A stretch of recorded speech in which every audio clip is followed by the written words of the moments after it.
అందరికీ hi. So ఇవాళ reading ఏంటి అని అంటే ఎస్ ఆర్ నో రీడింగ్ అనమాట.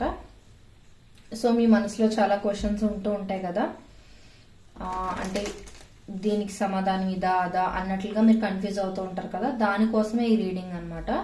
బట్ మీరు గుర్తుపెట్టుకోవాల్సిన విషయం ఏంటంటే ఇది జనరల్ రీడింగ్ అండి, అందరికీ కనెక్ట్ అవ్వాలని లేదు. ఎవరికైతే కనెక్ట్ అవుతుంది అని అనుకుంటారో వాళ్ళు తీసుకోండి, ఎవరికైతే కనెక్ట్ అవ్వట్లేదో ఫోర్స్ఫుల్గా తీసుకోవడానికి ట్రై చేయకండి. బట్ మీకు పర్సనల్గా ఏమైనా క్వైరీస్ కానీ క్వశ్చన్స్ కానీ ఉన్నాయి అని అంటే దానికి తగ్గట్టుగా కరెక్ట్ ఆన్సర్స్ మీకు తెలియాలి అని అంటే పర్సనల్ రీడింగ్స్ చేయించుకోవాలండి. అండ్ మన దగ్గర పర్సనల్ రీడింగ్స్ చాలా రీజనబుల్ ప్రైజెస్కే వస్తున్నాయి అనమాట. సో మీరు డిస్క్రిప్షన్ చెక్ చేసినట్లయితే మీకు పర్సనల్ రీడింగ్స్ డీటెయిల్స్ అన్ని తెలుస్తాయి. మీరు నన్ను కాంటాక్ట్ అయితే మీకు నేను మీ పర్సనల్ రీడింగ్స్ పంపించడం అనేది జరుగుతుంది అనమాట. సో ఇది జనరల్ రీడింగ్ కాబట్టి అదొకటి గుర్తుపెట్టుకోండి, అందరికీ కనెక్ట్ అవ్వాలని లేదని. అండ్ ఇది టైమ్లెస్ రీడింగ్. సో మీరు ఈ రీడింగ్ ఎప్పుడు చూసినా సరే అది మీకు కనెక్ట్ అవుతుంది అని అంటే మీదనే అర్థం అనమాట. అండ్ ఈ వీడియో మొత్తం చూసిన తర్వాత I claim this positive energy అని కానీ, థ్యాంక్ యూ యూనివర్స్ అని కానీ, గ్రాటిట్యూడ్ అని కానీ ఒక చిన్న కమెంట్ చేయండి. ఆల్సో వీడియోని లైక్ చేయండి. అప్పుడు మీరు ఏంటి అని అంటే ఈ వీడియోలో ఉన్న పాజిటివ్ ఎనర్జీ మొత్తం త్వరగా రిసీవ్ చేసుకోగలిగే ఛాన్సెస్ ఉంటాయి అనమాట. అండ్ ఈ వీడియో మీ ఫ్రెండ్స్కి, ఫ్యామిలీకి ఎవరికైతే యూజ్ఫుల్ అవుతుంది అని అనుకుంటారో, ఎవరికైతే కొన్ని పర్సనల్ క్వశ్చన్స్ కానీ డౌట్స్ కానీ ఉన్నాయనుకుంటారో వాళ్ళకి యూజ్ఫుల్గా ఉంటుంది కదా, వాళ్ళకి షేర్ చేయడం మాత్రం మర్చిపోకండి. అండ్ సబ్స్క్రైబ్ చేసుకోండి మన ఛానల్ని. రెగ్యులర్గా మనకి మంచి కంటెంట్ అనేది వస్తూ ఉంటుంది ఇందులో. ఇప్పుడు మన వీడియోలోకి వెళ్ళిపోదాం. Universe, please give me yes or no answers for my collective universe.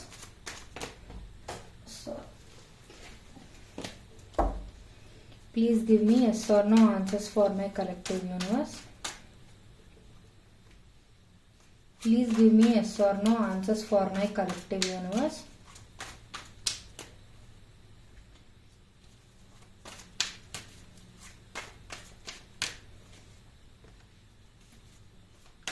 ఇలాంటి వీడియోస్ ఎక్కడ స్కిప్ చేయకండి. మీరు స్కిప్ చేసినట్లయితే ఇంపార్టెంట్ మెసేజ్ మిస్ అయిపోయే ఛాన్స్ ఉంటుంది కాబట్టి. అండ్ వీడియో కూడా అర్థం కాదు మీకు, అందుకే ఫుల్గా చూడడానికి ట్రై చేయండి.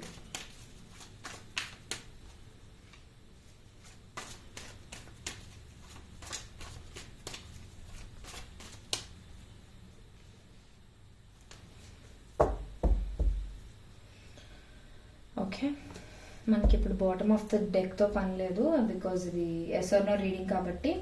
ఓకే, ఫస్ట్ నేను ఇప్పుడు ప్రొసీజర్ ఏంటో చెప్తాను మీకు. ఇది ఏంటి అని అంటే 5 క్వశ్చన్స్కి ఇక్కడ ఆన్సర్స్ ఉన్నాయి అనమాట ఆల్రెడీ. సో మీరు ఏంటి అని అంటే ఒక్కొక్క కార్డ్ నేను తిప్పే ముందు డిఫరెంట్ క్వశ్చన్స్ అనుకోవాలన్నమాట. సో ఫర్ ఎగ్జాంపుల్ ఇక్కడ ఒక క్వశ్చన్ అనుకున్నారు అనుకోండి, ఆ ఆన్సర్ చూసిన తర్వాత సేమ్ క్వశ్చన్ మళ్ళీ మీరు ఇక్కడ రిపీట్ చేయకూడదు, ఇక్కడ ఎక్కడ కూడా వేరే క్వశ్చన్స్ అనుకోవాలన్నమాట. అదొకటి గుర్తుపెట్టుకోండి. అండ్ నేను ఒక్కొక్క కార్డు టర్న్ చేసే ముందు కొన్ని సెకండ్స్ టైం ఇస్తాను. సో ఆ కొన్ని సెకండ్స్ టైంలో మీరు ఏంటంటే గట్టిగా ఊపిరి లోపలికి పీల్చుకుని మెల్లిగా నోటి ద్వారా కానీ రిలీజ్ చేసుకుంటూ స్లోగా, అంటే breath in breath out exercise లాగా అనమాట. రిలాక్స్డ్గా బ్రీత్ ఇన్ బ్రీత్ అవుట్ చేసి ఏదైతే క్వశ్చన్ మీరు అనుకుంటున్నారో ఆ క్వశ్చన్ని 2-3 టైమ్స్ మైండ్లో రిపీట్ చేసుకోండి. అప్పుడు నేను టర్న్ చేశాక ఎస్ ఆర్ నో అనేది చెప్తాను.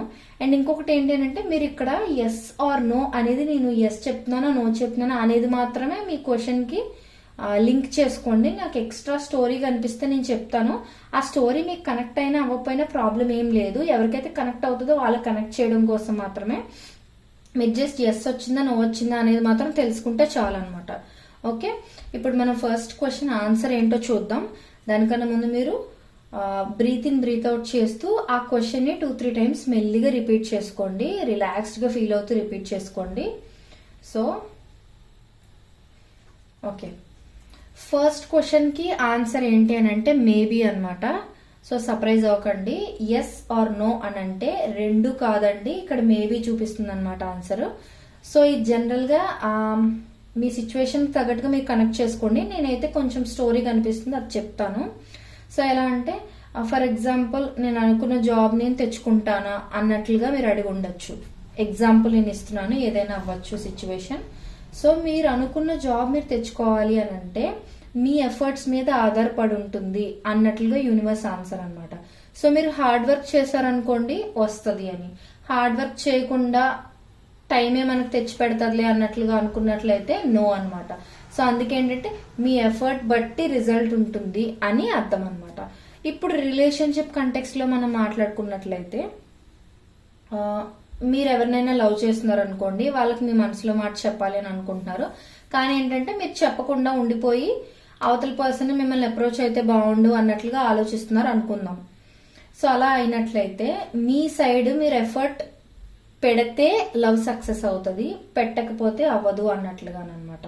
సో ఏదైనా సరే సిచ్యువేషన్ ఏదైనా సరే మీ సైడ్ నుంచి మీరు హార్డ్ వర్క్ ఎఫర్ట్ అనేది పెడితే రిజల్ట్ వస్తుంది, పెట్టలేదని అంటే రాదు అని అనమాట. సో అది మీ మీద, మీ హార్డ్ వర్క్, మీ విల్ పవర్ మీద డిపెండ్ అయి ఉంటుంది. సో ఆన్సర్ అనేది మీ చేతుల్లో ఉంది కాబట్టి మీరే డిసైడ్ చేసుకోవాలి. ఇక్కడ ఆన్సర్ అందుకే మేబీ వచ్చింది అనమాట. సో ఫస్ట్ క్వశ్చన్ చాలా క్లియర్ గా వచ్చేసింది మనకి. అండ్ ఇప్పుడు సెకండ్ క్వశ్చన్కి వెళ్లే ముందు కూడా సేమ్ ప్రాసెస్ కాబట్టి బ్రీత్ ఇన్ బ్రీత్ అవుట్ చేస్తూ 2-3 టైమ్స్ రిలాక్స్డ్ గా ఆ క్వశ్చన్ ని రిపీట్ చేసుకోండి. నేను ఆల్రెడీ మీకు చెప్పాను కదా, ఈ క్వశ్చన్ మళ్ళీ రిపీట్ చేయకండి, వేరే కొత్త క్వశ్చన్ అనుకోండి. Okay okay so second question answer ఏంటి అని అంటే ఎస్ అనమాట. సో ఒకవేళ మీరు కానీ అవతల పర్సన్ నన్ను చూసి అట్రాక్ట్ అవుతున్నారా అన్నట్లుగా మీరు అడిగినట్లయితే, అంటే మీ పర్సన్ మిమ్మల్ని చూసి అట్రాక్ట్ అవుతున్నారా లేదా అన్నట్లు అలాంటి క్వశ్చన్ ఏదైనా అడిగినా, ఆర్ మీ పర్సన్ కి మీరంటే ఇష్టం ఉందా లేదా అని కానీ, మీ పర్సన్ మిమ్మల్ని లవ్ చేస్తున్నారా లేదా అని కానీ, ఏ క్వశ్చన్ అయినా అవ్వచ్చు. అండ్ మీరు అనుకున్నట్లుగా ఫినాన్షియల్ గా స్టేబుల్ పొజిషన్కి వస్తారా రారా అని కానీ ఏదైనా అయి ఉండొచ్చు. అండ్ బ్యూటీ కాంటెస్ట్లు ఇలాంటి వాటికి ఏమైనా పార్టిసిపేట్ చేసినా, ఆర్ కొత్తగా ఈ మేకప్ ఆర్టిస్ట్ కింద అవుదాం అనుకుంటున్నాను, అవుతానా లేదా అన్నట్లు ఇలాంటివి ఏమైనా అడిగినట్లయితే ఆన్సర్ ఎస్ అన్నమాట. అంటే మీరు మ్యాటర్ మర్చిపోండి, జస్ట్ ఎస్ ఆర్ నో మీద ఫోకస్ చేయండి. బట్ ఎవరికైనా కనెక్ట్ అవుతుంది అని అంటే అది మీకు రెజనేట్ అయ్యే ఛాన్సెస్ కూడా ఉంటాయి కాబట్టి నేను స్టోరీ కూడా చెప్తున్నాను. అండ్ ఇంకొకటి ఏంటంటే మీరు క్వశ్చన్ అడిగేటప్పుడు ఇలా అవుతుందా అవదా అన్నట్లుగా కాకుండా అవుతుందా అని అడగండి. ఎందుకనంటే అవుతుందా అవదా అంటే ఎస్ ఆర్ నో అనేది నేను మీకు చెప్పినప్పుడు మీకు కన్ఫ్యూజన్ వచ్చేయచ్చు.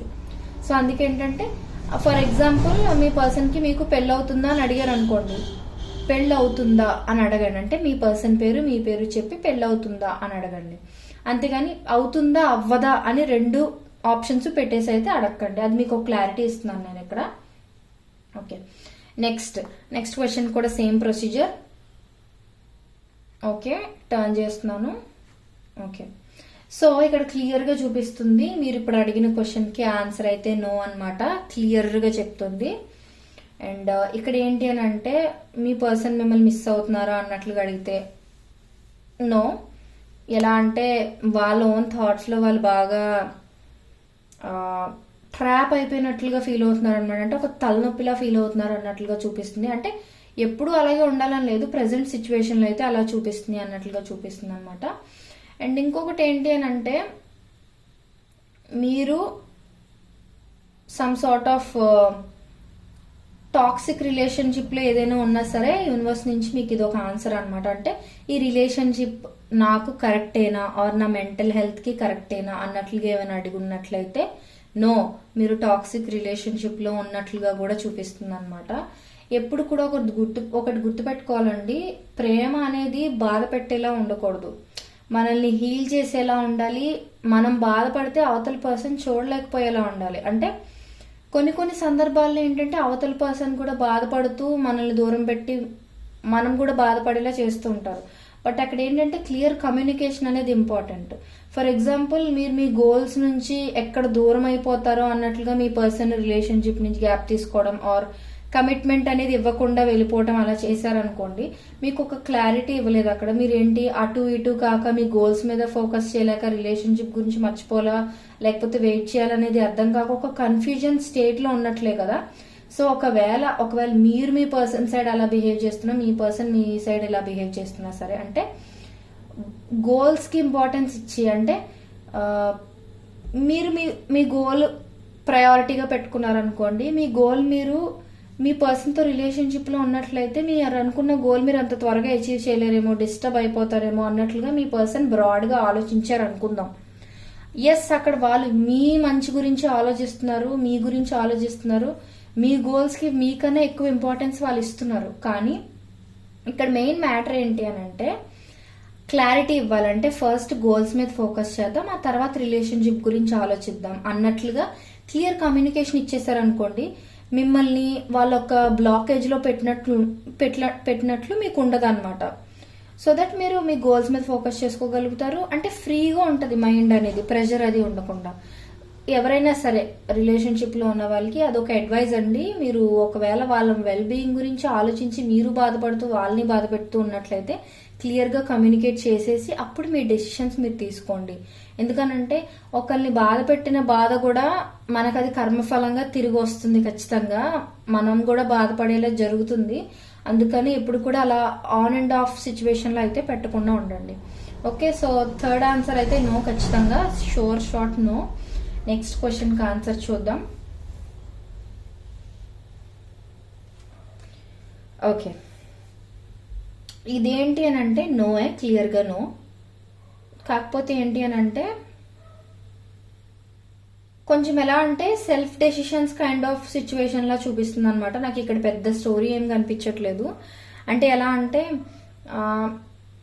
నేను రేపు ఈ పని చేస్తానా, ఆర్ రేపు నేను అనుకుంటున్న టాస్క్ ఫినిష్ చేయగలుగుతాను, అలా some sort of short term goals గురించి మీరు ఏమైనా అడిగినట్లయితే మీరేంటంటే కొంచెం లేజీగా ఉన్నట్లుగా, పెద్ద ఇంట్రెస్ట్ చూపించలేనట్లుగా ఇలా ఉండే ఛాన్సెస్ ఉన్నాయన్నమాట.